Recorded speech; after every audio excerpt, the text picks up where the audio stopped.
할렐루야. 5월 29일 아침 하나님의 은혜와 평강 그리고 기쁨이 가득한 하루가 되시기를 주의 이름으로 축복합니다. 오늘부터는 마가복음 말씀을 묵상하겠습니다. 마가복음 1장 1절에서 8절입니다. 하나님의 아들 예수 그리스도의 복음의 시작이라. 선지자 이사야의 글에 보라 내가 내 사자를 내 앞에 보내노니 그가 내 길을 준비하리라. 광야에 외치는 자의 소리가 있어 이르되 너희는 주의 길을 준비하라. 그의 오실 길을 곧게 하라.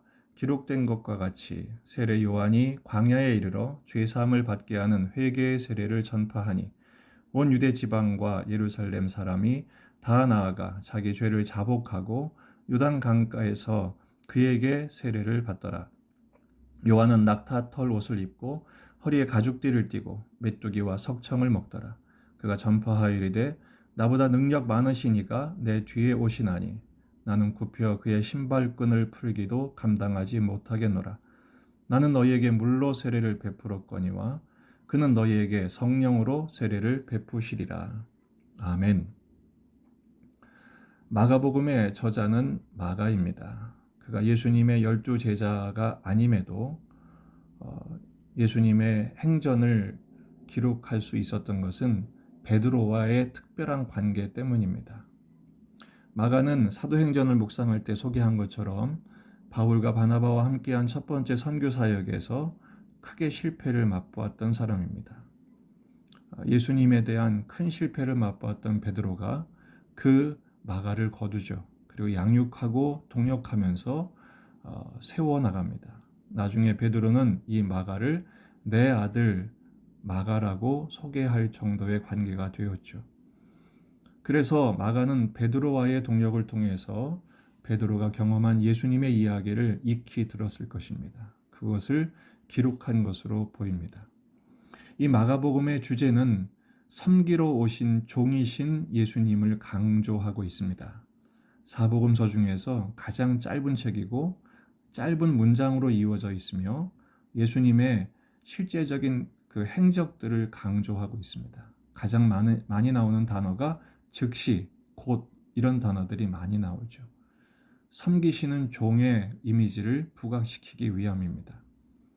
마가복음 요절은 마가복음 10장 45절입니다. 인자가 온 것은 섬김을 받으려 함이 아니라 도리어 섬기려 하고 자기 목숨을 많은 사람의 대속물로 주려 함이니라.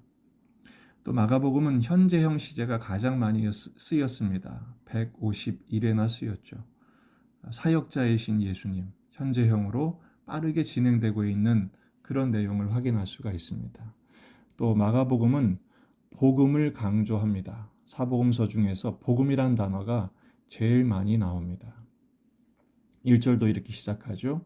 하나님의 아들 예수 그리스도의 복음의 시작이라. 복음의 핵심은 예수님, 하나님의 아들이신 예수님이란 뜻이죠. 시작이란 단어는 창세기 1장 1절에서 세상을 창조하실 때 세상의 시작과 함께 복음의 시작도 이렇게 중요한 의미임을 강조하고 있습니다. 특별히 1장 1절은 베드로가 사용했던 관용적인 어투입니다. 마태복음 16장 16절에서 사람들이 너희는 나를 누구라 하느냐라고 물어볼 때 베드로가 대답하죠. 이르되 주는 그리스도시요 살아계신 하나님의 아들이시니이다. 바로 하나님의 아들 예수 그리스도의 복음을 그는 서론으로 이렇게 기록하고 있습니다. 시기적으로 AD 65년에서 70년에 기록됐는데요. 이 마가복음은 로마 황제, 특별히 네로 황제의 박해 속에서 큰 환란을 겪고 있었던 성도들에게 예수님의 복음으로 희망을 주었다고 전해지고 있습니다. 특별히 오늘 본문에서 우리가 주목할 수 있는 것은 하나님의 부르심에 충실하게 섬겼던 한 사람을 소개하고 있는 것을 볼 수가 있습니다. 바로 세례 요한이죠.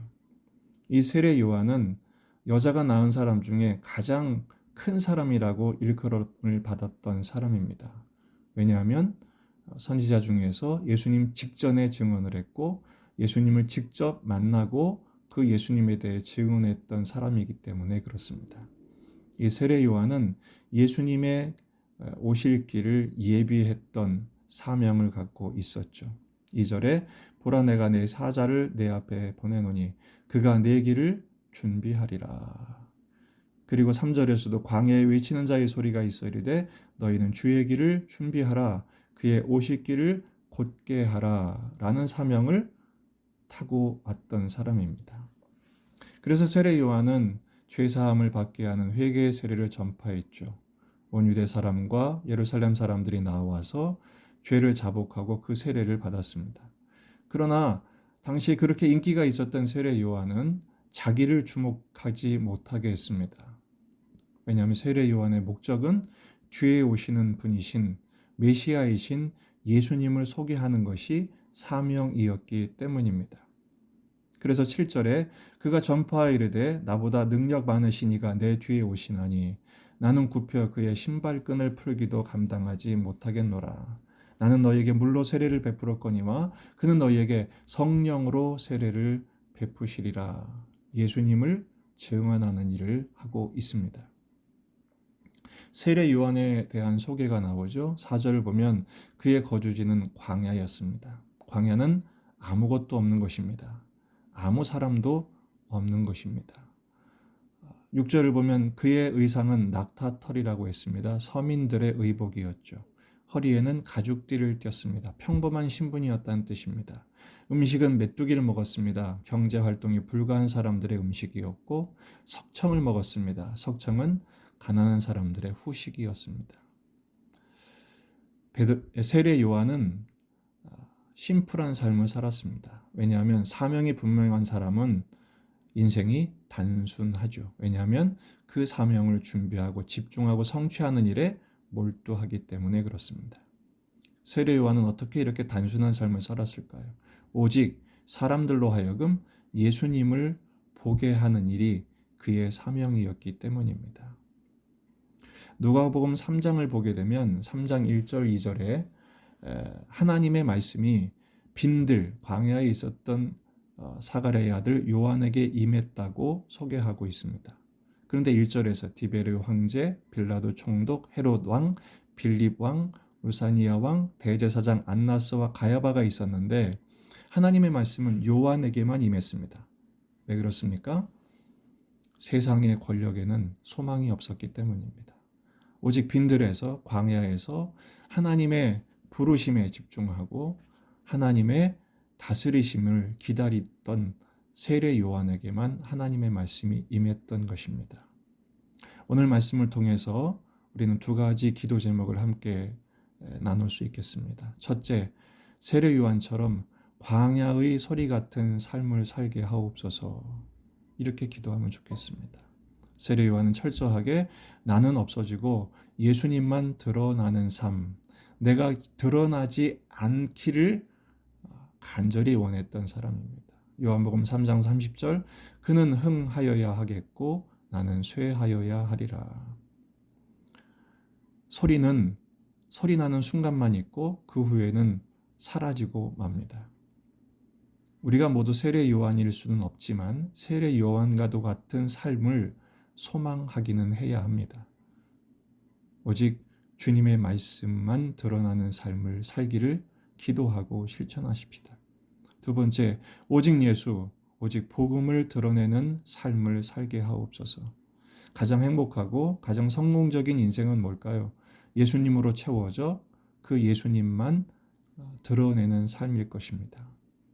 로마서 1장 16절 내가 복음을 부끄러워하지 아니하노니 이 복음은 모든 믿는 자에게 구원을 주시는 하나님의 능력이 됨이라. 할렐루야.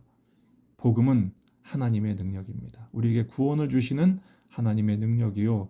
오늘을 살아가게 하는 하나님의 능력이요. 그리고 이 세상을 구원하는 하나님의 능력인 줄로 믿습니다. 코로나 시대에 다들 어렵고 인생의 큰 태산과도 같은 이 문제 앞에서 어찌할 바를 알지 못하는 세상의 소망은 오직 예수, 오직 복음밖에 없습니다. 우리도 그렇게 살아가야 할 것이고 그렇게만 살 수 있습니다. 나는 드러나지 않고 오직 예수님만 드러내는 삶.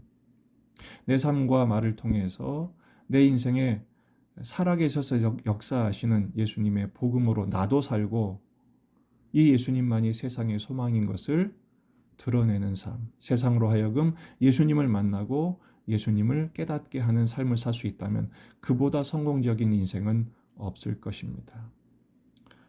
오늘의 삶 속에서 예수만 증언하게 해달라고 기도하십시다. 나도 예수님을 생각하고 예수님의 마음으로 채움받고 예수님의 말씀으로 하루를 감당할 뿐 아니라 내가 만나는 사람, 내게 보내주신 사람들에게 그 예수가 생각나게 하는 예수의 향기를 드러내는 예수님의 사람, 진정한 크리스천들이 되시기를, 그래서 오늘 한날도 복음의 능력으로 승리하는 저와 여러분이 될 수 있기를 주의 이름으로 축복합니다.